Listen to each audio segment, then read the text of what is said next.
Today is the American Heart Association's Go Red for Women Day, when Americans are encouraged to wear red to raise awareness about women and heart disease. Heart disease is the #1 killer of women aged 20 and over, but only 1 in 5 women believes that heart disease is her greatest health risk. Tonight, Stacey Scheibel introduces us to a mother and daughter who are keenly aware heart disease cannot be ignored. Thanks to a long family history, Faye Douglas knew heart problems might one day haunt her. But are you ever ready? It's like somebody hit me in the chest and I went backwards. In December of 2000, at age 52, just 6 days after an exam showed she had no blockages in her heart, chest pains brought Douglas to her knees. Her daughter, Stephanie Steiner, who was pregnant at the time, begged her mother to go to the hospital. It was very scary. When she was crying, like I said, I was afraid she'd go into labor, so I decided I'll go to the hospital. This knocked her down. I mean, she was literally on the floor, crying.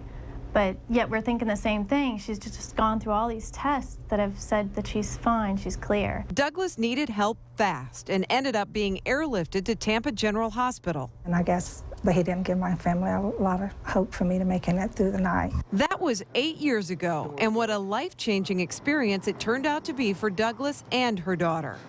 At the time, Steiner was a social worker, but soon after her mother's heart attack, she went back to school to become a cardiac nurse. It was your family history that pushed you this way. It was the family history and just seeing it so close up front with my mother and realizing that that's my future. That's something I can't change. It's the only thing I can do is educate myself and try to make the changes in my habits, you know, as far as eating the right foods, diet, exercise. Steiner first went to work at Tampa General Hospital. And now you actually work for your mother's cardiologist, right? I do. Was that by accident?